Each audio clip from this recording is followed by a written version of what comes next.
All right, so here we go. We're gonna do a quick and dirty breakdown of a welding symbol here. So there are 1,000 different sort of variations for this. This is just like the mother of all catch-all. So we have 3 parts of every weld symbol. We have a tail, a reference line, and your arrow line. Some call it a leader line. I call it the arrow line. Now, not necessarily will you have a tail on every single one of your welding symbols, but for this one we do. So we're gonna start, we're gonna work our way left to right, top to bottom, and we're gonna start with T. So T in your tail here is your specification or your process. So listed inside of this tail, you might have backing weld, back gouge, which there's a difference between those two. With a back weld, you are going to actually run your fillet weld on the bottom of your groove before you run your groove. And then a back gouge weld, you are going to run your groove, back gouge out your root, and then weld there in your groove. Excuse me, run your fillet weld after you've already completed your groove. My bad. So here in the tail as well, they might give you the process. So we're gonna run 5/32 80-10 pipe liner, so 80-10 P plus.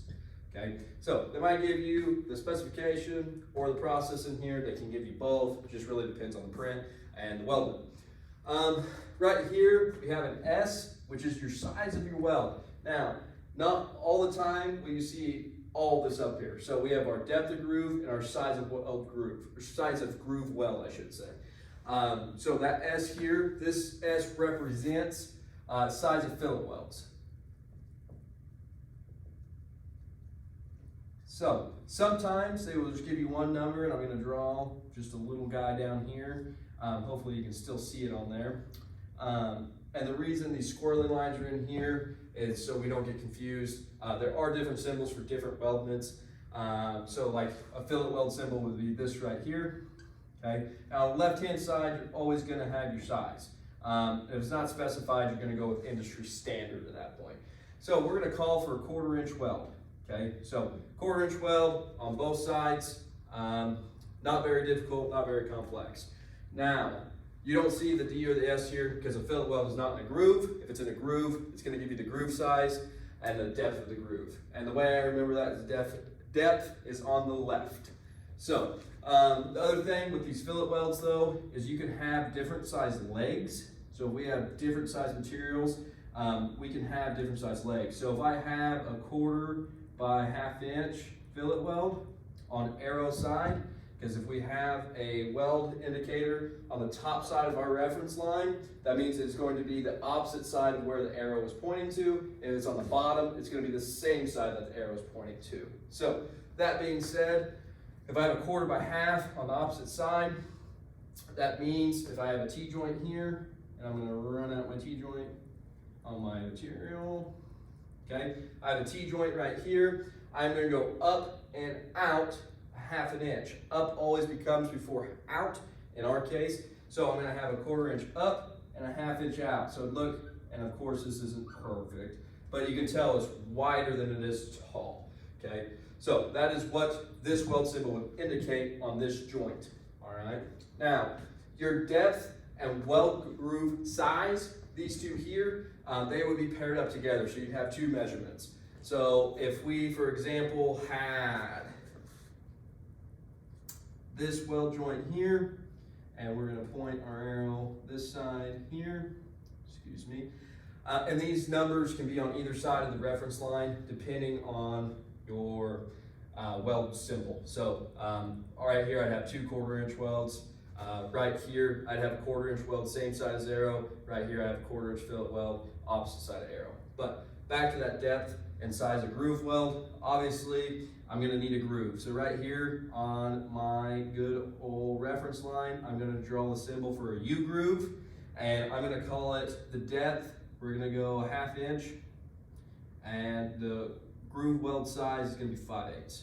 Okay, so that's going to give us our 1/8 inch tolerance on the top side of our cap. So this representation here of our plate would look something like this.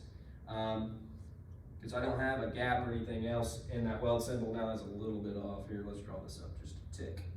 Okay, it's a little bit off, but right here, that's what it's telling me. Is my depth of my groove is a 1/2 inch. So from here to here is a 1/2 inch. And then I'm gonna have a groove weld size of 5/8, which is gonna extend me out side to side. From here to here, basically, it's gonna be 5/8 of an inch. Okay? So that is gonna be your depth and your groove weld size, all right? Going on in here, and again, these squiggly lines, instead of doing just a fillet weld or my U-groove, I can also show you like a V-groove, which would be technically just a single bevel, is the correct terminology from that. This is the representation of a single bevel. Now, if it was split open and you had a double V, that would be called a V-groove. Excuse my terminology there. So, right here, right now, we're gonna break this down. So if I have a weld symbol, and this is where it kind of gets complicated, okay? And I'm gonna draw it on the bottom, so it's same side as arrow. So we're just gonna make up some numbers.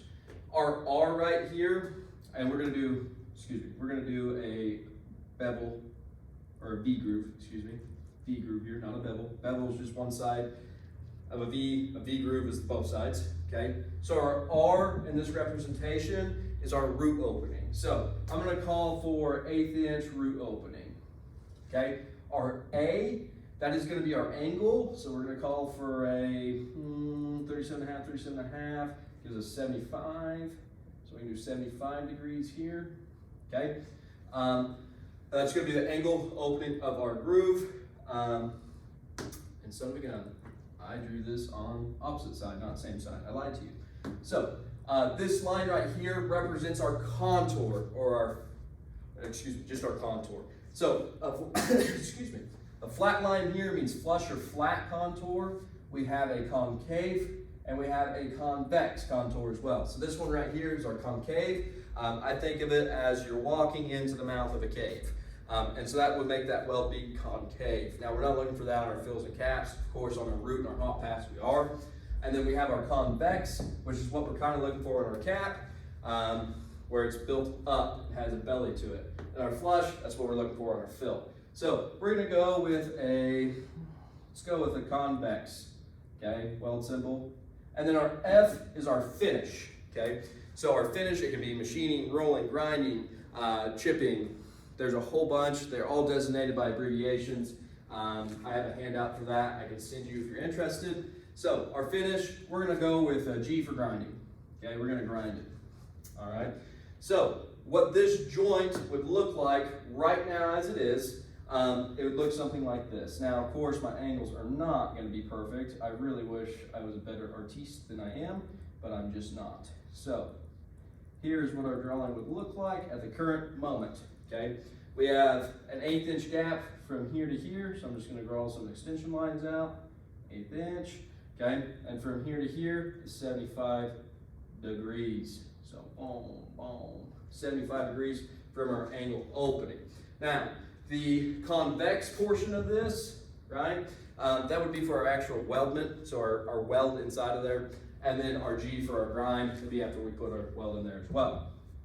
Now, what's interesting as we continue to go on is we can flip it. We can have, let's say for example, a double bevel, okay? So a double bevel would look something just along the lines of here.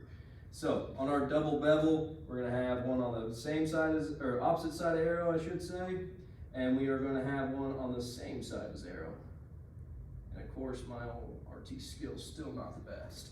So, what they put in this is generally the same as this. Now they can change the angle, but they're normally not going to change the root gap on you.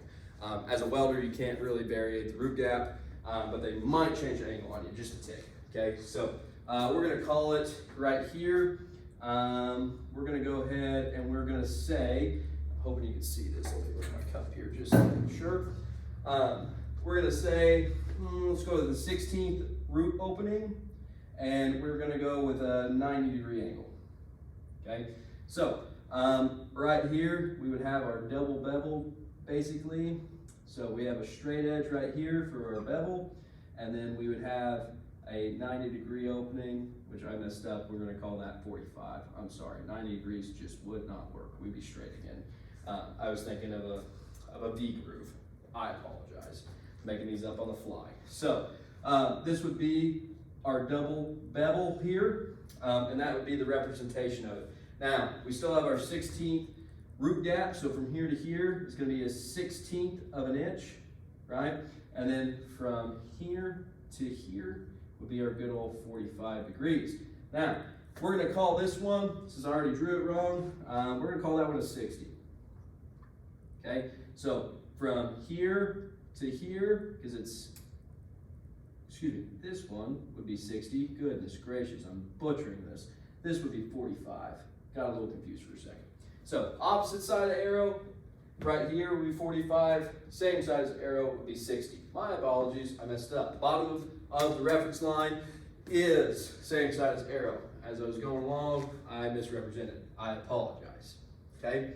Now, your L and your P, that is going to be the length of your weld. And your P is going to be your pitch, or your center to center spacing. All right, so your center to center, so we have a 212 pitch. That basically means that we're going to make a 2-inch weld every 12 inches from the center to center. So from the inside of those welds, we would have 10 inches.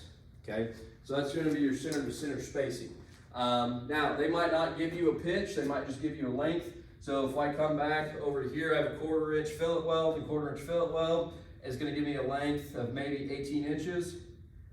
And then same thing here, 18 inches. Okay, this could get dropped to 14, 15, whatever. But just for our sake at the current moment, we're going to call them 18 and 18. Now, obviously they're going to give you a length if they give you a pitch though. So one thing about that pitch is we can come over here and I can show you if we have fillet welds, and let's just call them 3/8 size for now. If we have fillet welds and they stagger the fillet weld symbol, that means that they are going to be incremental welds, okay? And what I mean by incremental welds is they are going to be staggered. So we might have a pitch still, or a length and pitch of 212, okay? 212. So that would mean, I'm gonna draw something pretty easy to understand. Let's go for an I-beam here. So this would be like the right side view of an I-beam, okay? And we're gonna put it right along the web, okay? Now, I know that's not perfect, give me a break, right? But on both sides of this I-beam, and you're gonna have to think of it a little weird, and I'm gonna draw it a little weird. So this is the side that's facing us from a right side view. We might have a weld here that's 2 inches long, and then we're gonna have a weld here that's 2 inches long. And that would be the back side of the I-beam, the part that we can't see, okay, as it's facing us. So, and go along, same thing, and we're gonna intermittently, sorry, I got tongue-tied, intermittently weld that joint, okay? So if they are offset like that, that means you're gonna have an intermittent weld. Now, going on, we have some cool stuff here. We have our circle here, which would mean weld all the way around. It's gonna be placed right here. That is a different symbol than this flag, but the symbol right here, the circle, basically ensures that we know to weld all the way around. So if I have, let's just call it a 1/2 inch base plate, and I'm gonna put an I-beam on it for like a column for a structure, okay? Got fancy, I went 3D, and my pocket is probably flashing at the camera at the current moment, because my wife's probably calling me. So, that's okay, she can wait just a second. So, this right here would be my I-beam, and I would have, and again, not always do they have a tail, like we said at the beginning. I have my arrow here. I'm gonna throw a fillet weld symbol here. It's gonna be a 1/2 inch in size. Since this I-beam's 1/2 inch, this plate's 1/2 inch, and I just made that up. And I'm gonna put a circle here, which means weld all the way around. So I'm gonna make my weld all the way around this I-beam. Okay, just call me again, good night.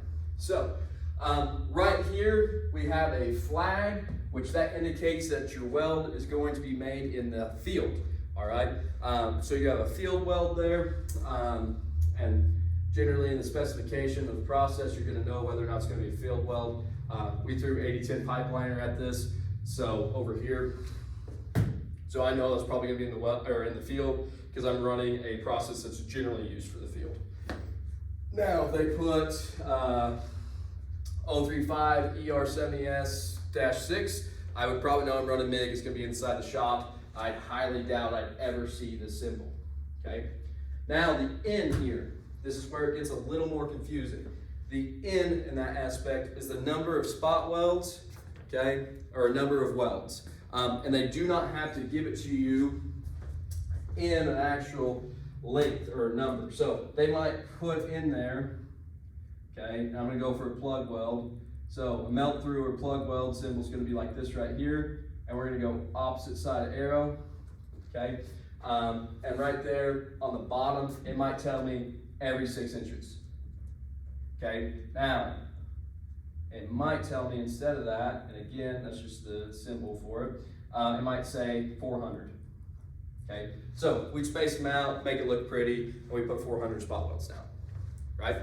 So nothing too crazy, difficult. This is just the baby breakdown, okay?